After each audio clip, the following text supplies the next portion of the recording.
نحمده ونصلي على رسوله الكريم أما بعد فأعوذ بالله من الشيطان الرجيم بسم الله الرحمن الرحيم رب اشرح لي صدري ويسر لي أمري واحلل عقدة من لساني يفقهوا قولي ربنا زدنا علما آمین یا رب۔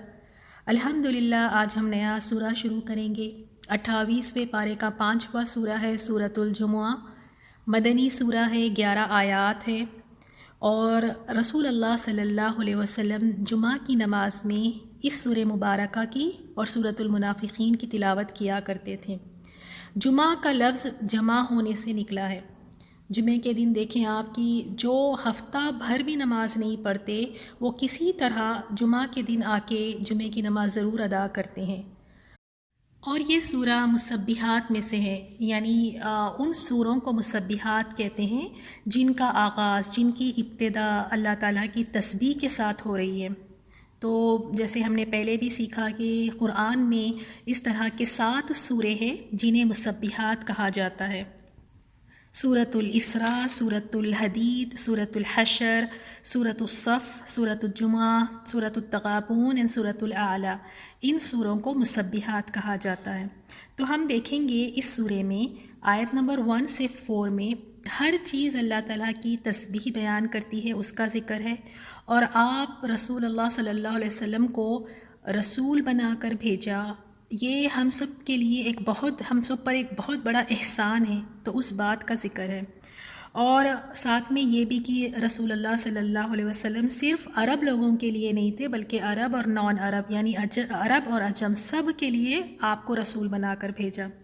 اور پھر آیت نمبر 5 سے 8 میں ہم دیکھیں گے یہود کا ذکر ہے، اور انہیں موت کی تمنا کی دعوت دی گئی کہ اگر تم ہو تو موت کی تمنا کر کے دکھاؤ۔ تو انشاءاللہ اس کی تفسیر میں ہم مزید اور معلومات اس کے بارے میں ہم دیکھیں گے۔ اور پھر 9 سے لے کر 10 تک اس میں جمعہ کے دن کے احکام اور آداب بیان کیے گئے ہیں، اور اللہ کے ذکر کے لیے جلدی کرنے کا حکم ہے، اور اس دن غسل کرنے کی اہمیت اور جمعہ کے دن کی فضیلت۔ اور پھر آیت نمبر ہم 11 میں دیکھیں گے جب امام خطبہ دے رہا ہو تو اس وقت کیا احکامات ہے۔ تو انشاءاللہ ہم شروع کرتے ہیں۔ آیت نمبر 1، یسبح تسبیح کرتی ہے، للہ اللہ کے لیے، ما فی السماواتی جو چیزیں آسمانوں میں ہیں، وما فی الارض اور جو چیزیں زمین میں ہیں۔ تو یہاں پر یہی ذکر آیا ہے کہ جتنی بھی چیزیں زمین اور آسمان میں ہیں، جو کچھ ہے وہ سب کیا کرتی ہیں، وہ صرف اللہ تعالیٰ کی تسبیح بیان کرتی ہیں۔ یعنی تسبیح بیان کرنا یعنی اللہ تعالیٰ کی پاکی بیان کرنا، اس طرح پاکی بیان کرنا کہ اللہ تعالیٰ کو ہر برائی، ہر خامیوں سے، کمزوریوں سے، ہر کمیوں سے اللہ تعالیٰ کو پاک قرار دینا۔ تو زمین کی ہر چیز اگر دیکھیں، اپنے آس پاس نظر دوڑا کے دیکھیں کہ ہر چیز اپنے رب کی تسبیح بیان کر رہی ہے، چاہے وہ آسمان میں اڑنے والے پرندے کیوں نہ ہوں، رینگنے والے چھوٹے سے چھوٹے کیڑے کیوں نہ ہوں، اتنا بڑا سورج، چاند اور ستارے، اور اتنے مضبوط پہاڑ، اور سمندر کی ساری مچھلیاں، ساری مخلوق جتنی کچھ سمندر میں ہے، ہر درخت اور درخت پہ ہر ایک پتا جو ہے وہ سب اللہ تعالیٰ کی تسبیح بیان کر رہا ہے۔ اور اتنے فرشتے ہیں، وہ سارے فرشتے اپنے رب کی تسبیح بیان کر رہے ہیں۔ انسانوں کے ساتھ جنات بھی ہیں، وہ بھی اپنے رب کی تسبیح بیان کر رہے ہیں۔ یعنی کائنات کی ہر چیز، ذرہ ذرہ اللہ تعالیٰ کی تسبیح بیان کر رہے ہیں۔ ہمیں ان کی تسبیح ہم سن نہیں سکتے، ہم ان کی تسبیح کو سمجھ نہیں سکتے، لیکن وہ اپنے رب کی پاکی بیان کر رہے ہیں، تسبیح بیان کر رہے ہیں۔ تو ہمیں بھی چاہیے کہ اس پیاری مخلوق کے ساتھ، ان پیاری مخلوق کے ساتھ ہم بھی اللہ تعالیٰ کی تسبیح کریں، لیکن دل سے، شعور کے ساتھ۔ یہ نہیں کہ بس ہاتھ میں تسبیح پکڑی ہوئی ہے اور بس پھیرے جا رہے ہیں، یہ نہیں پتہ کہ کیا کہہ رہے ہیں، کس طرح اللہ تعالیٰ کی تسبیح بیان کریں، اس طرح نہیں، بلکہ دل اور شعور کے ساتھ اس کی تسبیح پڑھا کریں۔ اور پھر اللہ تعالیٰ کے بارے میں بتایا گیا، اللہ تعالیٰ یعنی اس کی تسبیح ساری مخلوق کر رہی ہے کائنات میں، المالک جو بادشاہ ہے، یعنی کیوں نہ اس کی تسبیح ہو، وہ تو ایسا بادشاہ ہے کہ جسے کبھی نہیں موت آئے گی، جو کسی کا محتاج نہیں ہے، اسے کسی وزیر کی ضرورت نہیں ہے، اسے کسی کے مشورے کی ضرورت نہیں ہے، اس سے کوئی سوال کرنے والا نہیں ہے، ایسا بادشاہ جو ہمیشہ قائم رہے گا۔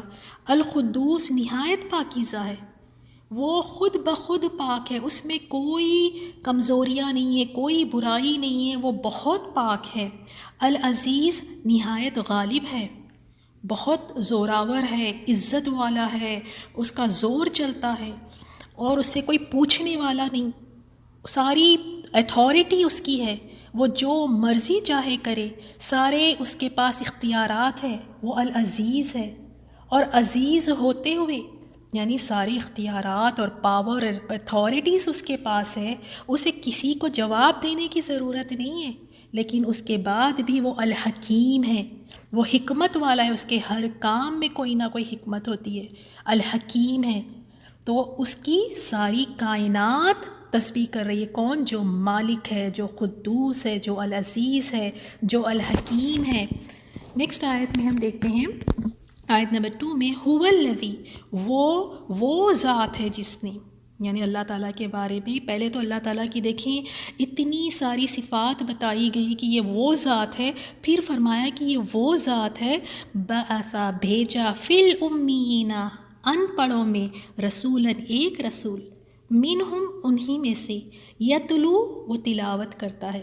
تو اللہ تعالیٰ کا یہ کتنا بڑا احسان ہے کہ اس نے بھیجا ان پڑھوں میں ایک رسول، یعنی عرب کی طرف مخاطب ہے، ان میں اکثریت یہ تھی کہ وہ لوگ ان پڑھ تھے، ان کو پڑھنا اور لکھنا نہیں آتا تھا۔ تو یہ اللہ تعالیٰ کا احسان ہے کہ اللہ نے انہی میں سے ایک رسول بھیجا، اور وہ رسول کیا کرتا تھا؟ یتلو وہ تلاوت کرتا تھا، علیہم ان پر، آیات ہی اس کی آیات۔ اور آپ صلی اللہ علیہ وسلم بھی پڑھنا لکھنا نہیں جانتے تھے، اس میں بھی اللہ تعالیٰ کی حکمت تھی۔ اگر کہیں سے آپ صلی اللہ علیہ وسلم پڑھنا لکھنا جان لیتے اور جب آپ پر وحی نازل ہوتی اور آپ یہ وحی کی باتیں لوگوں تک پہنچاتے، تو وہ تو یہی کہتے کہ آپ کو فلاں نے سکھایا ہے، آپ کہیں سے سیکھ کر آئے ہیں تو وہاں سے یہ باتیں بتا رہے ہیں۔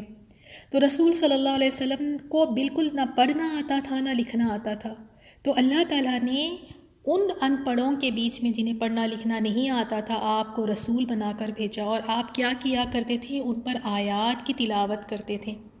یہ بہت ہی خوبصورت آیت ہے۔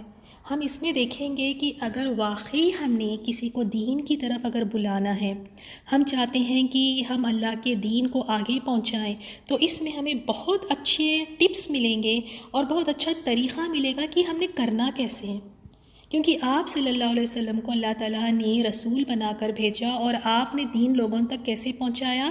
اس کی آیات کی تلاوت کر کے۔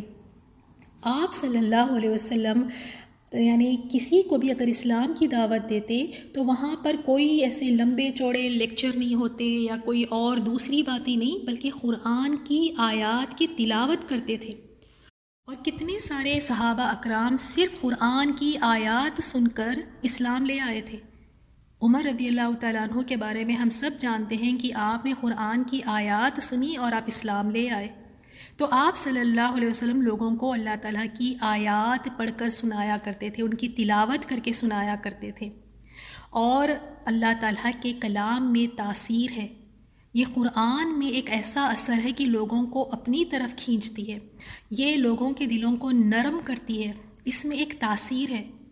تو ہمیں بھی چاہیے کہ اگر ہم کسی کو دین کی طرف لانا چاہتے ہیں، اگر ہم چاہتے ہیں کہ ہم بھی کچھ کریں، تو ہمیں لوگوں کو اللہ تعالیٰ کی آیات پڑھ کر سنانی ہوں گی، اور اس کے ساتھ ہمیں سمجھانا بھی ہوگا، کیونکہ وہ تو عرب لوگ تھے، قرآن عربی میں تھی، تو جب وہ آیات کی تلاوت ہوتی تو وہ خود بخود سمجھ جاتے تھے، کیونکہ وہ ان کی زبان ہی وہی تھی۔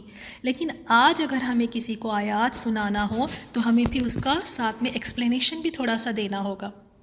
اور دیکھیں جیسے ابو بکر رضی اللہ تعالیٰ عنہ جب نماز میں قرآن کی تلاوت کرتے، اپنے گھر میں صحن میں کھڑے ہو کر جب نماز پڑھتے، تو آس پاس کی ساری عورتیں اور بچے وہاں پر آ کے کھڑے ہو جاتے سننے کے لیے۔ یعنی یہ کلام میں ایک ایسی کشش ہے کہ لوگ خود بخود اس کی طرف کھنچے آتے ہیں۔ تو رسول اللہ صلی اللہ علیہ وسلم نے سب سے پہلا اسٹیپ کیا کہ ان کو اللہ تعالیٰ کی آیات پڑھ کر سنائی۔ اور دوسرا اسٹیپ کیا تھا؟ وَيُزَكِّيهِمْ، ان کا تزکیہ کرتا ہے، یعنی یہ رسول لوگوں کا تزکیہ کرتا ہے، ان کو پاک کرتا ہے، اور وَيُعَلِّمُهُمُ الْكِتَابَ وَالْحِكْمَةَ، اور انہیں تعلیم دیتا ہے کتاب اور حکمت کی۔ کتاب سے مراد قرآن، اور حکمت سے بعض نے کہا ہے کہ آپ صلی اللہ علیہ وسلم کی احادیث اور سنتیں۔ تو یہاں پر بتایا گیا کہ پہلا اسٹیپ کیا ہے کہ آیات پڑھ کر سنائیں، اور پھر ان کو پاک کریں، ان کا تزکیہ کریں، اور انہیں تعلیم دیں کتاب اور حکمت کی۔ تو کس طرح، یعنی تعلیم کس طرح ہوتی ہے؟ تعلیم میں کوئی سیکھنے والا، ایک سکھانے والا ہوتا ہے، اس میں ایک سلیبس ہوتا ہے۔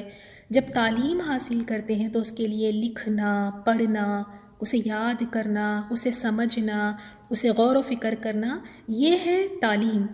ہم اس چیز کو تعلیم نہیں کہیں گے کہ مثال کے طور پہ اگر آپ کوئی بھی چیز آپ ٹیلی ویژن پر دیکھ رہے ہیں، ٹی وی پر کوئی بھی معلومات یا کوئی بھی چیز، تو آپ یہ نہیں کہتی کہ میں ٹی وی سے تعلیم حاصل کر رہی ہوں، یا پھر آپ اخبار پڑھ رہی ہیں، اخبار میں کتنی ساری معلومات ہوتی ہیں، لیکن ہم یہ نہیں کہتے ہیں کہ ہم اخبار سے تعلیم لے رہے ہیں، کیونکہ تعلیم کے لیے استاد کا ہونا ضروری ہے، کوئی سکھانے والا چاہیے، اور پھر اس کو ایک اہتمام کے ساتھ سیکھا جائے۔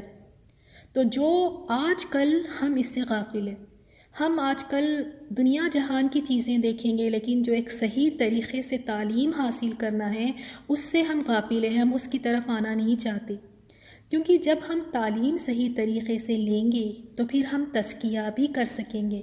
تو تعلیم کو صحیح طریقے سے لینا چاہیے۔ کوئی بھی آپ دیکھیں دنیا کی پڑھائیاں ہوتی ہیں، کوئی ڈاکٹر بننا چاہتے ہیں یا کوئی اور پروفیشن لینا، کوئی اور چیز پڑھنا چاہتے ہیں، تو کیا وہ خود پڑھ کر ڈگریاں لے لیتے ہیں؟ دنیا کی تعلیم میں تو اس طرح نہیں ہوتا، وہاں کوئی سیکھنے والا، سکھانے والا ہوتا ہے، بڑے اہتمام کے ساتھ اس کی تعلیم لی جاتی ہے۔ تو اللہ کے کلام کی بھی ہمیں قدر کرنی چاہیے، صحیح طریقے سے اس کی تعلیمات لینی چاہیے۔ اللہ تعالیٰ ہمیں صحیح تعلیمات لینے کی توفیق عطا فرمائے، آمین یا رب۔ اور یہ جو ہم آیت نمبر 2 میں دیکھ رہے ہیں، سیم اسی طرح کی الفاظ کے ساتھ ابراہیم علیہ السلام نے بھی دعا کی تھی۔ یہ دعا کی تھی کہ یا اللہ، یہ اہل مکہ میں انہی میں سے ایک ایسا رسول بھیج جو ان پر اللہ کی یعنی آیات پڑھ کر سنائیں اور انہیں کتاب اور حکمت کی تعلیم دے۔ تو جو دعا ابراہیم علیہ السلام نے اتنے سالوں پہلے مانگی تھی، کتنی صدییں گزر گئی، اور اس کے بعد اللہ تعالیٰ نے دیکھیں ابراہیم علیہ السلام کی دعا قبول فرمائی، اور انہی لوگوں میں سے، اہل مکہ میں سے، انہی میں سے اللہ تعالیٰ نے آپ صلی اللہ علیہ وسلم کو رسول بنا کر بھیجا۔ تو ایک ہمیں یہ بھی پتہ چلتا ہے کہ دعاؤں کا وقت ہوتا ہے، ہمیں بس پورے یقین کے ساتھ اللہ تعالیٰ سے دعا مانگنی چاہیے، اور اللہ تعالیٰ بہتر جانتا ہے کہ اس دعا کو کب قبول کی جائے۔ کبھی مایوس نہیں ہونا چاہیے کہ میں نے دعا مانگی، مہینہ گزر گیا، سالوں سال ہو گئے، میری دعا نہیں قبول ہوتی۔ تو اللہ الحکیم ہے، اسے پتہ ہے۔ اب اسی سے ہی دیکھ لیں آپ کہ سیم یہی دعا ابراہیم علیہ السلام نے کی تھی، اور کتنی صدییں گزرنے کے بعد یہ دعا قبول ہوئی ہے۔ اور ہم پھر اس کے بعد دیکھتے ہیں ان کے بارے میں بتایا گیا کہ رسول اللہ صلی اللہ علیہ وسلم آنے سے پہلے ان لوگوں کی کیا کیفیت تھی، وہ کیا کیا کرتے تھے۔ وَإِن كَانُوا اور بلا شبہ کانو وہ تھے، من قبل اس سے پہلے، لفی ضلال مبین البتہ صریح گمراہی میں تھے، یہ بھٹکے ہوئے تھے، گمراہیوں میں تھے۔ یعنی کس طرح دیکھیں ان کی گمراہیاں اس طرح کہ ان کے گھر اگر کوئی بیٹی پیدا ہوتی تو اس بیٹی کو زندہ یا دفن کر دیا کرتے تھے۔ شرک اتنا زیادہ تھا کہ انہوں نے کعبہ میں 360 بت رکھے ہوئے تھے جن کی یہ جا کے وہاں پہ پوجا کرتے تھے، یعنی کعبے کے اندر رکھے ہوئے تھے۔ اور اسی طرح یعنی قتل کر دینا، اور ان لوگوں کے قبیلوں کے درمیان میں اتنی شدید دشمنی ہوتی کہ وہ ایک دوسرے کے خون کے پیاسے ہو جاتے تھے، قافلے لوٹ لیتے تھے، زنا عام تھا، یعنی اتنی زیادہ ان میں جہالت تھی۔ اور جو پہلے کے لوگ تھے، جو عرب لوگ تھے، جو ابراہیم علیہ السلام کو ماننے والے تھے، وہ جب ابراہیم علیہ السلام کے بعد انہوں نے کیا کیا، جو دین ابراہیم علیہ السلام لے کر آئے تھے اس میں انہوں نے کافی چینجز کر دی، بہت ساری چیزیں تبدیل کر دی، اور پھر مخالفت انہوں نے شروع کر دی، اور انہوں نے توحید کو شرک میں بدل دیا، یعنی جو توحید ابراہیم علیہ السلام لے کر آئے تھے اس کو شرک میں بدل دیا، اور اسی طرح یقین کو شک میں بدل دیا تھا، اور بہت ساری نئی نئی چیزیں انہوں نے ایجاد کر لی۔ اور اس کے بعد اہل کتاب بھی، انہوں نے بھی سیم اسی طرح کیا، یعنی اپنی کتابوں میں انہوں نے بہت ساری چینجز لے کر آئے۔ تو ان حالات میں پھر اللہ تعالیٰ نے آخری نبی رسول اللہ صلی اللہ علیہ وسلم کو بھیجا تمام مخلوق کے لیے، کیونکہ کچھ لوگ کہتے ہیں کہ آپ صلی اللہ علیہ وسلم صرف عرب کے لیے بھیجے گئے، تو اس طرح نہیں، رسول اللہ صلی اللہ علیہ وسلم سارے انسانیت کے لیے، ساری مخلوق کے لیے آپ کو نبی بنا کر بھیجا گیا۔ آیت نمبر 3 دیکھتے ہیں، وآخرین، اور آپ کو بھیجا آخرین دوسرے لوگوں میں بھی، منہم انہی میں سے، لما کہ ابھی تک نہیں، یلحقو وہ ملے بہم ان کے ساتھ۔ یہ آیت بتاتی ہے کہ آپ صلی اللہ علیہ وسلم تمام عرب اور عجم، یعنی جو عرب نہیں ہیں، عرب اینڈ نان عرب، سب کے لیے رسول بنا کر بھیجے گئے۔ وآخرین منہم لما یلحقو بہم، اور ان میں سے اور لوگوں کی طرف بھی ان کو بھیجا ہے جو ابھی ان مسلمانوں سے نہیں ملے۔ وَهُوَ الْعَزِيزُ الْحَكِيمُ، اور وہ العزیز ہے، وہ بہت نہایت غالب ہے، الحکیم بڑا حکمت والا ہے۔ اس آیت میں ایک بہت پیاری حدیث بیان کی گئی ہے۔ حضرت ابو ہریرہ رضی اللہ تعالیٰ عنہ سے روایت ہے، انہوں نے کہا کہ ہم نبی صلی اللہ علیہ وسلم کے ساتھ بیٹھے ہوئے تھے کہ آپ پر یہ سورہ جمعہ نازل ہوئی، تو صحابہ اکرام رضی اللہ عنہم نے آپ صلی اللہ علیہ وسلم سے وآخرین منہم لما یلحقوا بہم کے بارے میں پوچھا کہ اے اللہ کے رسول، ان لوگوں سے کون مراد ہے، یعنی یہ کون سے لوگ ہیں؟ آپ صلی اللہ علیہ وسلم نے جواب نہیں دیا، حتیٰ کہ آپ سے 3 بار یہ سوال پوچھا گیا۔ ہم میں اس وقت سلمان فارسی رضی اللہ تعالیٰ عنہ بھی تھے۔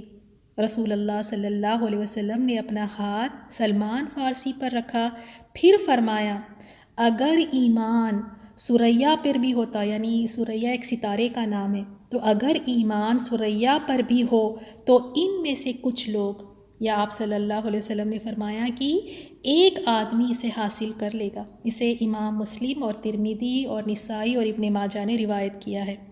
تو یعنی بتایا کہ اگر ایمان، اگر ثریا یعنی ستارے پر بھی ہو، یعنی اتنی دور ہو، تو ان میں سے کچھ لوگ وہاں سے بھی حاصل کر لیں گے، یعنی اتنا ان میں ایمان کا شوق ہوگا، ایمان پانے کی وہ ان میں ایک تڑپ ہوگی کہ وہاں سے بھی وہ ایمان کو حاصل کر لیں گے، اگرچہ وہ ایمان کہاں ثریا ستارے پر ہی کیوں نہ ہو۔